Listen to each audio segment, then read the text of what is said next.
come at us again, and you'll get the same. This was the bold message delivered by the U.S. Navy after Houthi rebels launched a failed drone attack on the USS Harry S. Truman in April 2025. The aircraft carrier, a floating fortress of American naval power, became the stage for a decisive response that underscored the Navy's readiness.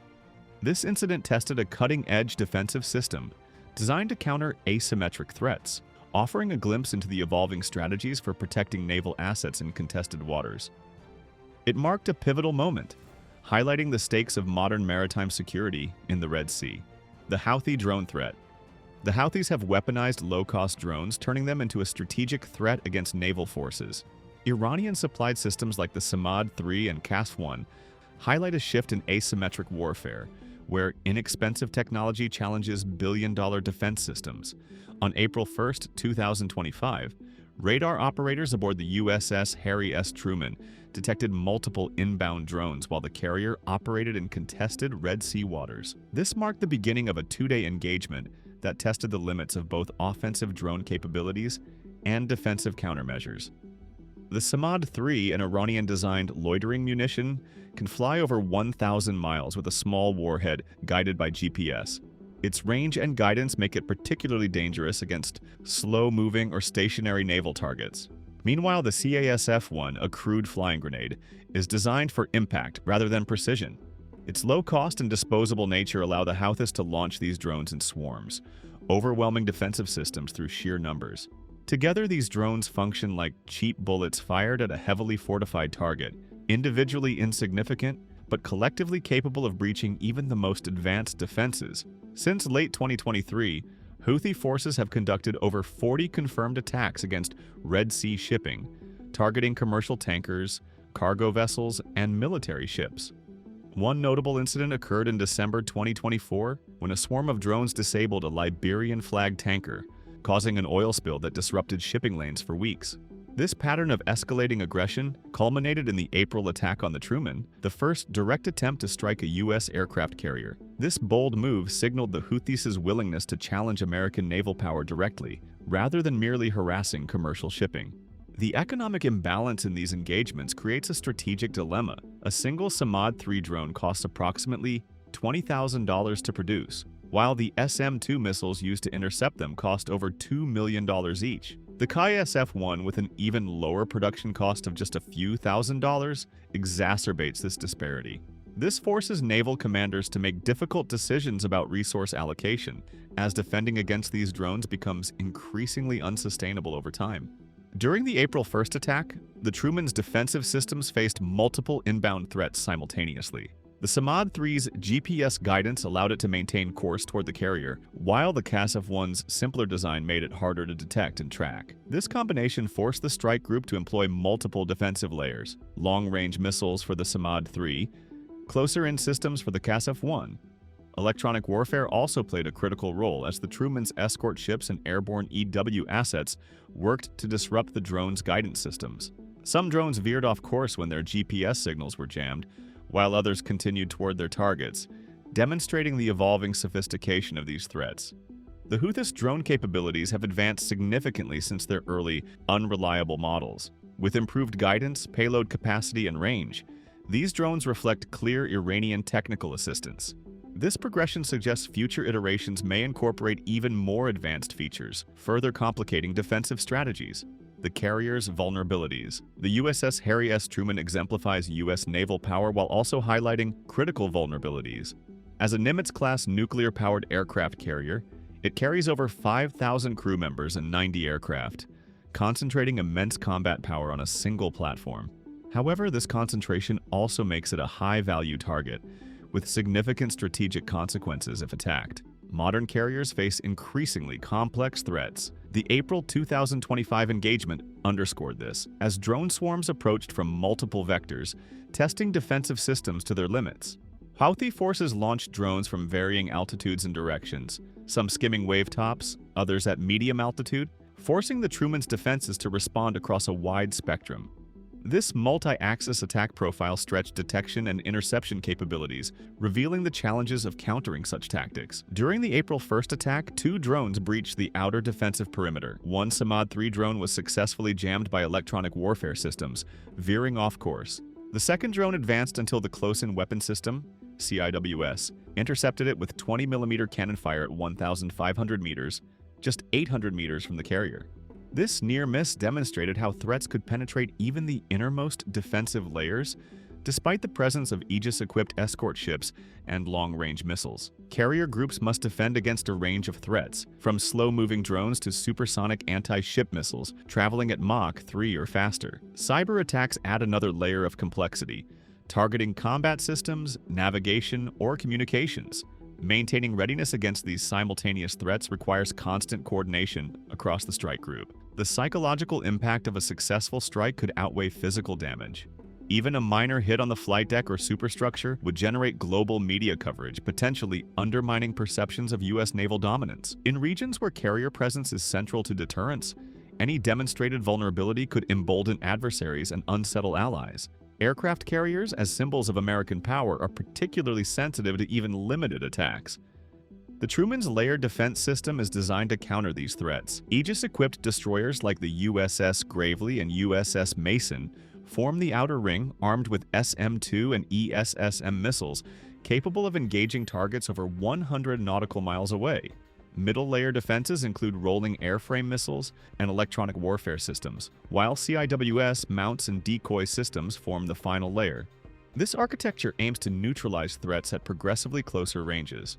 Despite these defenses, the April attacks revealed vulnerabilities. The cost imbalance between cheap drones and expensive interceptors poses a sustainability challenge. Millions of dollars in missiles were expended to destroy drones costing mere thousands.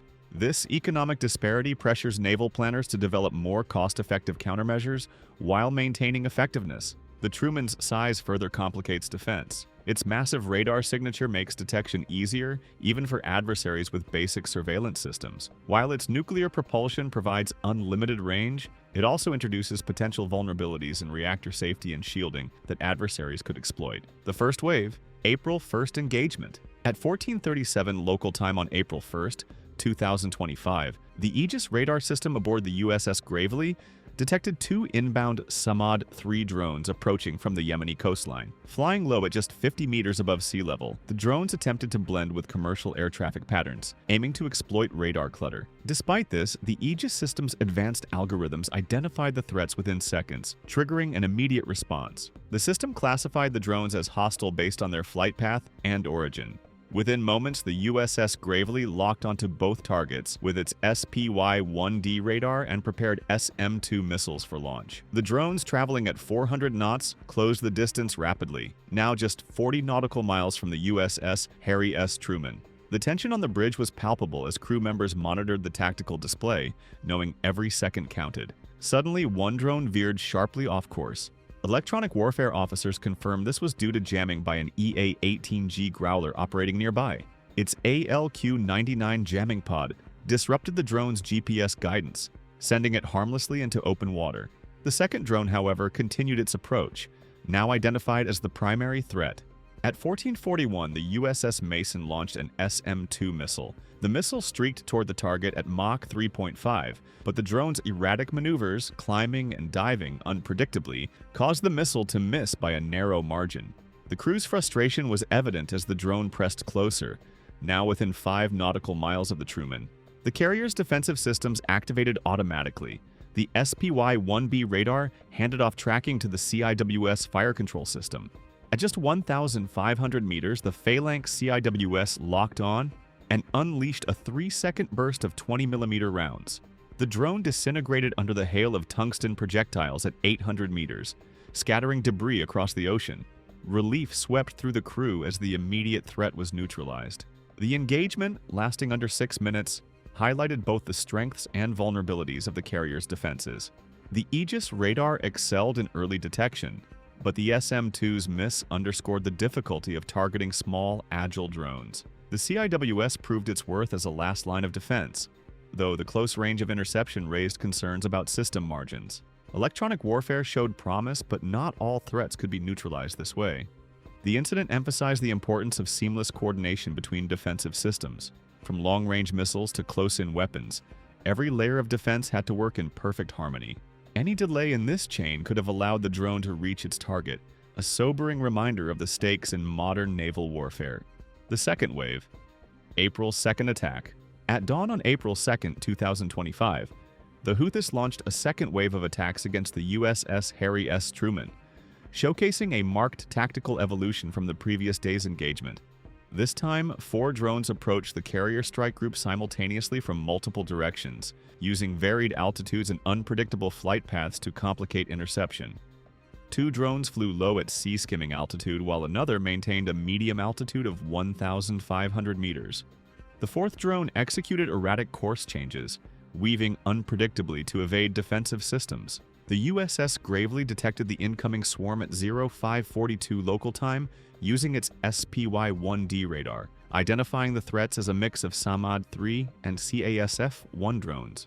The multi-axis approach forced the strike group to divide its defenses across several sectors, heightening the crew's tension as they scrambled to respond. The gravely prioritized the 2 sea-skimming drones, firing SM-2 missiles that destroyed them at ranges of 25 and 30 nautical miles. These intercepts demonstrated the SM-2's reliability against low-altitude threats when paired with advanced radar tracking. The medium-altitude drone breached the outer defensive perimeter before the USS Mason engaged it with an evolved Sea Sparrow missile ESSM. Acting like a mid-range shield, the ESSM's active radar homing locked onto the target as it descended rapidly toward the carrier. The missile detonated within lethal range, scattering debris into the sea just 3 nautical miles from the Truman. This engagement underscored the ESSM's critical role in bridging the gap between long-range interceptors and close-range defenses. The 4th drone, a CASF-1 model, posed the greatest challenge. Programmed with waypoint navigation, it changed course every 30 seconds, making it difficult to predict. It penetrated to within 500 meters of the Truman before electronic warfare systems intervened. An EA-18G Growler orbiting northeast of the carrier successfully jammed the drone's control link, causing it to spiral into the sea. This close call highlighted both the effectiveness of electronic countermeasures and the persistent vulnerability of defenses at extremely close ranges. Post-attack analysis revealed the Houthis' significant tactical improvements. The drone's randomized waypoint navigation and simultaneous multi-axis approach represented a clear evolution, forcing defensive systems to engage threats across a broader area. This adaptation suggested either real-time analysis of the previous day's engagement or pre-planned contingency tactics. The strike group's response also reflected lessons learned. Overnight adjustments to defensive sector assignments reduced confusion, while new tracking protocols improved situational awareness. The Growler's successful jamming validated the Navy's investment in electronic warfare, offering a continuous, ammunition-free defense option. However, its effectiveness depends on accurately anticipating enemy communication protocols, which can shift between engagements. The layered defense concept proved essential. Each system, SM-2s, ESSMs, and electronic warfare, played a distinct role, creating multiple opportunities to neutralize threats. Yet, the engagement underscored the limits of even the most advanced defenses when faced with determined, adaptive attackers. The CIWS, last line of defense. The Phalanx Close-in Weapon System, CIWS, represents the final defensive layer for U.S. Navy vessels when all other intercept systems fail. During the April 2nd attack on the USS Harry S. Truman, this defense system proved its critical role when a Houthi drone penetrated to within 500 meters of the carrier. The 6-barreled Gatling gun system automatically acquired and engaged the incoming threat, showcasing why CIWS remains vital despite advances in missile technology. The CIWS operates autonomously, requiring no human input once activated. Its radar and fire control computers detect, track, and engage targets within 1,500 meters, making split-second decisions. When the drone breached the inner defense perimeter, the system's Q-band radar locked onto the target in milliseconds. The fire control computer calculated intercept solutions as the drone closed at 300 knots, adjusting for its speed, direction, and evasive maneuvers. The engagement lasted just 3 seconds, a moment of controlled chaos as the CIWS unleashed a torrent of 20mm tungsten projectiles, The system's rapid fire created what crew members describe as a metal storm, shredding the drone's airframe and neutralizing the threat 400 meters from the ship. Debris scattered harmlessly into the sea, a testament to the system's precision and power. Each CIWS mount carries 1,550 rounds of ammunition, requiring careful fire control to conserve resources during prolonged engagements. Automated targeting algorithms optimize burst length and timing, ensuring maximum effectiveness with minimal waste. During the Truman incident, the calculated 3-second burst was enough to destroy the drone without depleting valuable ammunition. Nicknamed R2D2 with a bad attitude, for its squat, dome-like appearance and aggressive firepower, the CIWS combines advanced radar tracking with brute force lethality. Its 6 rotating barrels prevent overheating during sustained firing, while the closed-loop tracking system continuously adjusts aim based on the target's movements. Tracer rounds create visible streaks of fire, giving crew members a dramatic visual confirmation of the engagement. The system's design reflects decades of naval combat experience. Modern Block 1B variants operate with full autonomy and incorporate forward-looking infrared FLIR and video tracking systems alongside radar. This redundancy ensures continued operation, even if one sensor is compromised. The CIWS's 20mm rounds, traveling at 1,100 meters per second, can shred lightweight drone airframes or detonate warheads before they reach the ship, providing a reliable countermeasure against threats resistant to electronic jamming.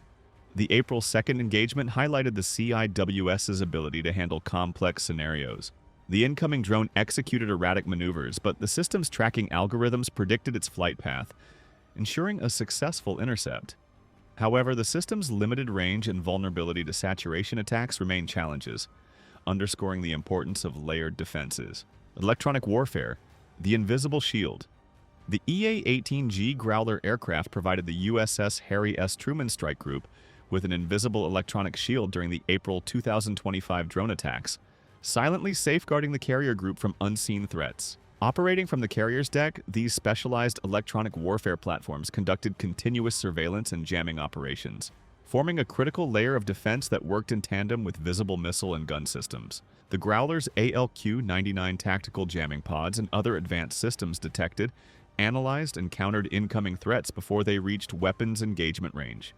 During the April 1st attack, a Growler crew jammed a Samad-3 drone's GPS guidance system, causing it to veer off course harmlessly. This precise intervention neutralized the threat without expending kinetic interceptors, showcasing the cost-effectiveness of electronic warfare. The crew's ability to identify the drone's guidance frequency in real time allowed them to execute targeted jamming that disrupted the drone's navigation without affecting friendly systems. The April 2nd engagement highlighted the Growler's ability to operate under extreme pressure. When a KSF-1 drone closed to within 500 meters of the Truman, the crew jammed its control link, forcing it into an uncontrolled dive just moments before CIWS engagement. This last-second success demonstrated the skill and composure of the Growler teams, who relied on rapid signal analysis and precise execution to protect the carrier. Beyond these dramatic moments, the Growlers provided constant electronic surveillance, scanning for signs of cyber intrusions or unusual electronic activity that could signal an impending attack. This capability was vital given the Houthis' ability to modify commercial drones for military purposes, potentially including cyber payloads.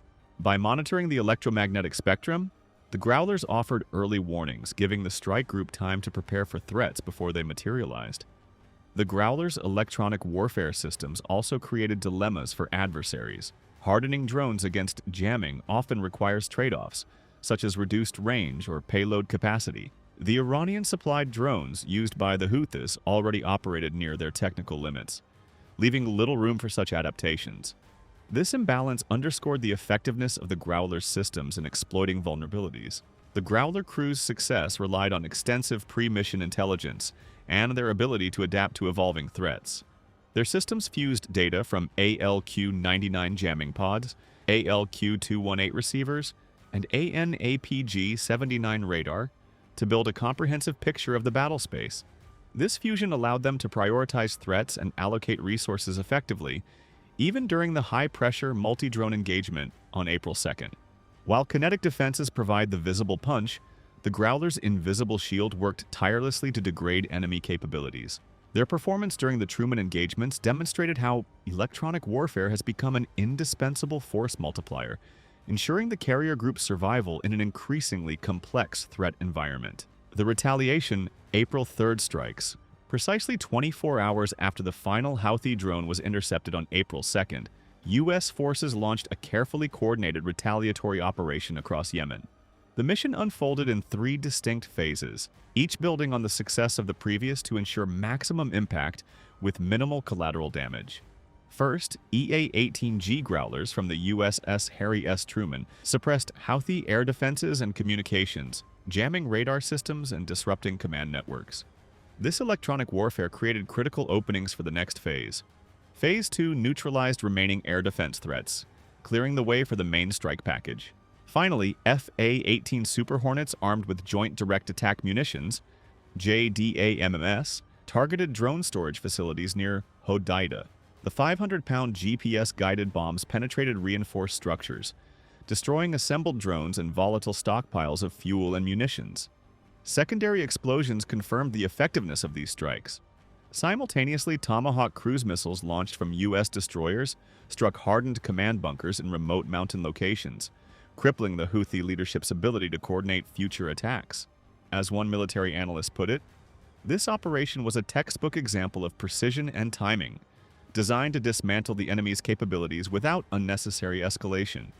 The operation's success was bolstered by multinational coordination, likened by some to a well-rehearsed symphony. The French frigate Alsace provided electronic intelligence and area surveillance, while a British destroyer monitored airspace for potential threats. This collaboration not only distributed operational risk, but also underscored the unified resolve of Allied forces. The participation of European navies reinforced the international legitimacy of the response, which remained focused on military targets directly linked to the drone attacks.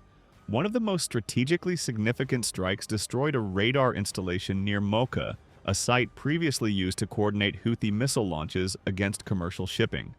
A bunker-busting JDAM variant ensured the complete destruction of the underground control center. Post-strike satellite imagery revealed the radar tower reduced to rubble, significantly degrading the Houthis' ability to track and target vessels in the southern Red Sea. The operation's timing sent a deliberate message. By responding within 24 hours, the U.S. demonstrated both capability and resolve. Conducting strikes during daylight hours maximized visibility and psychological impact, while the phased approach highlighted methodical planning over impulsive retaliation. Target selection focused exclusively on military infrastructure tied to the drone attacks, avoiding civilian areas and broader economic targets. This precision reinforced the message that the response was measured yet decisive. Damage assessments confirmed the operation's success. Overhead imagery showed direct hits on all primary targets, with secondary explosions at multiple sites. Signals intelligence revealed disrupted Houthi communications and confusion among their ranks. The operation achieved its goal of degrading immediate attack capabilities while avoiding unnecessary escalation, a balance described by one expert as a masterclass in modern military strategy. The strategic message. The Houthi attack on the USS Harry S. Truman carried strategic implications far beyond the immediate engagement. By targeting a U.S. aircraft carrier, the ultimate symbol of American naval power, the Houthis aimed to send a message to regional rivals and Iranian backers, asserting their ability to challenge U.S. dominance in the Red Sea. This calculated move sought to elevate their standing while testing American resolve in a waterway responsible for 10% of global trade. The attempt to strike a carrier marked a significant escalation from previous attacks on commercial shipping, signaling a willingness to engage high-value military targets. The U.S. response was swift and deliberate, delivering clear geopolitical signals. Within hours of intercepting the final drone, precision strikes targeted Houthi launch sites and command infrastructure across Yemen. This rapid retaliation demonstrated the Navy's ability to transition seamlessly from defense to offense, showcasing time-sensitive targeting capabilities. The involvement of British and French naval forces added multinational weight, reinforcing norms of freedom of navigation and isolating the Houthis internationally. By avoiding civilian infrastructure, the strikes maintained moral high ground while delivering decisive consequences. This engagement resembled a high-stakes chess match, with each move carefully calculated to outmaneuver the opponent. Global powers closely observed the incident, analyzing the Truman's defensive operations and the U.S. response time. The layered defense system's performance against coordinated drone swarms provided valuable insights into modern naval warfare. The electronic warfare component, particularly the EA-18G Growler's jamming success, highlighted the growing importance of spectrum dominance in countering drone threats. The incident reaffirmed the centrality of aircraft carriers in power projection, despite emerging asymmetric threats. The Truman's ability to defend against drone attacks while preparing offensive strikes validated its role as a flexible, survivable platform. Its nuclear propulsion enabled sustained high-tempo operations, while its air wing provided both defensive and offensive capabilities.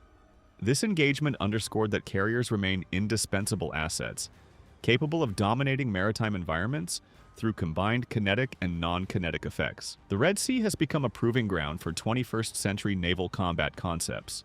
The Houthis' use of waypoint navigation and multi-axis attacks demonstrated an evolution in drone tactics, while the U.S. response showcased adaptive defense protocols. The electronic warfare duel between jamming systems and drone guidance underscored the increasing importance of electromagnetic spectrum operations in modern conflicts. The psychological dimension also played a critical role. Even an unsuccessful attack can influence perceptions of vulnerability. The Houthis likely calculated that attempting to strike a carrier would boost their credibility, while the U.S. emphasized the Truman's resilience to project strength. This incident highlighted how modern naval engagements unfold across physical, electronic, and cognitive domains, shaping perceptions as much as outcomes. The cost imbalance dilemma. The economic imbalance between offensive drones and defensive systems is a critical challenge for modern naval warfare. Imagine fighting with a gold-plated hammer against a pebble barrage. That's the reality defenders face. During the two-day engagement against the USS Harry S. Truman, the U.S. Navy spent over $12 million in interceptor missiles to destroy roughly $60,000 worth of Houthi drones.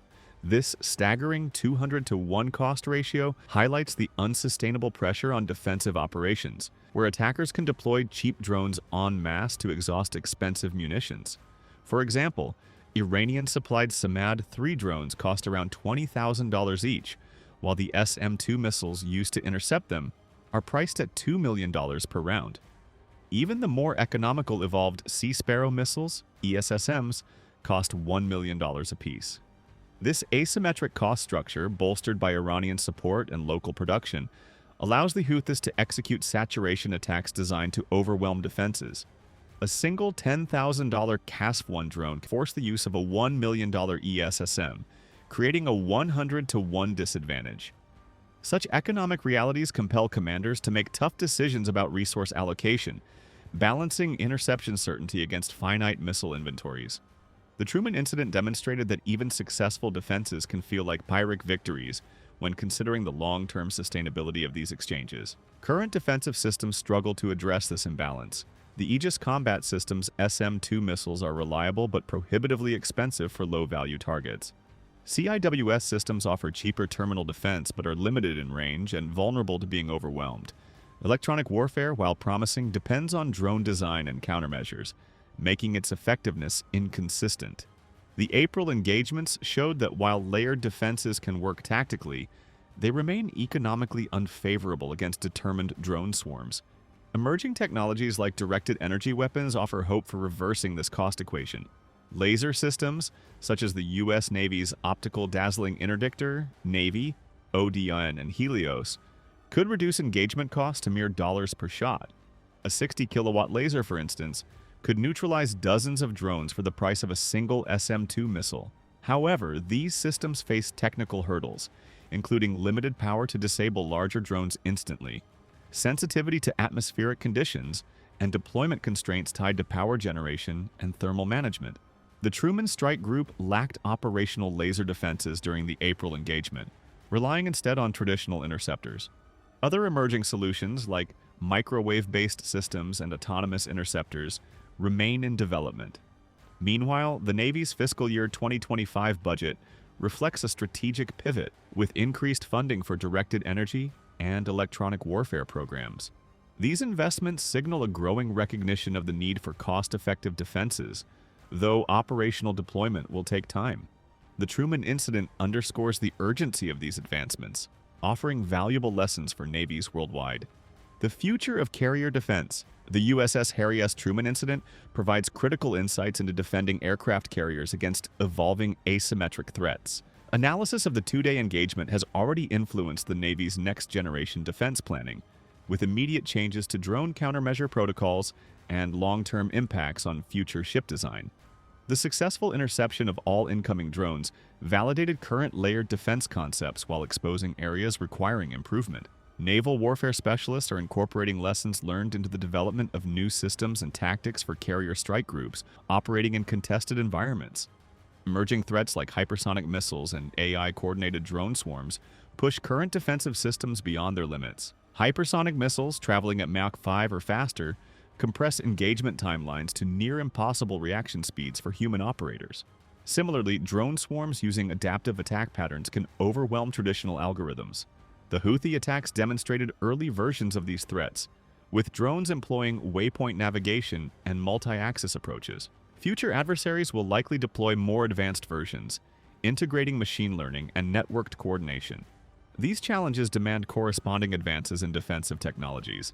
To address these vulnerabilities, the Navy is accelerating the deployment of directed energy weapons. Systems like the optical dazzling interdictor Navy, Odin, and the upcoming 60-kilowatt Helios laser represent a shift toward futuristic defenses. These weapons, akin to something out of science fiction, offer near-unlimited magazines and low cost-per-shot engagement, making them ideal for countering drones and small boats. However, their current limitations against larger, faster targets highlight the need for continued development.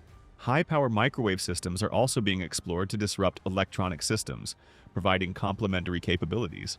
Electronic warfare is evolving rapidly to counter advanced threats. The Navy's next-generation jammer program is replacing aging AL-99 pods with more powerful, adaptable systems capable of countering diverse threats. Future electronic warfare suites may incorporate artificial intelligence for real-time threat analysis and adaptive countermeasure selection. These improvements address vulnerabilities exposed during the April engagements, where some Houthi drones resisted initial jamming attempts. Autonomous interceptors are another promising solution. The Navy is testing low-cost drone interceptors designed to engage threats more economically than traditional missiles. These systems leverage machine learning for target identification and engagement, enabling swarm-to-swarm combat where defensive drones intercept attacking ones. While prototypes show potential, challenges remain in ensuring reliable target discrimination and minimizing collateral damage. Future carrier designs may incorporate stealth features like angled flight decks and radar-absorbent materials to reduce detectability. The Ford-class carriers already feature improved electromagnetic signature management, but further advancements could make carriers harder to track, particularly against adversaries using commercial-grade surveillance systems. Training and tactics are evolving alongside hardware improvements. Recent exercises have incorporated drone swarm defense scenarios, simulating attacks with hundreds of simultaneous threats. Decision support systems now help commanders optimize responses to complex attack patterns. The Truman engagement provided real-world data to refine these scenarios, ensuring future training emphasizes rapid threat assessment and adaptive responses. Ongoing analysis of the incident continues to shape defense planning, ensuring lessons learned translate into strategic improvements. The failed Houthi attack on the USS Harry S. Truman highlighted the persistence of asymmetric threats and the resilience of U.S. naval power. Over 2 days in April 2025, the carrier's defenses intercepted all incoming drones, validating protective systems while revealing areas for improvement. The precision strikes that followed reinforced deterrence and showcased decisive offensive capability. As drone technology spreads, the Navy's ability to adapt will shape the future of naval defense. The Red Sea has become a proving ground for modern warfare, reminding us that vigilance and innovation are essential to maintaining security in an ever-evolving threat landscape.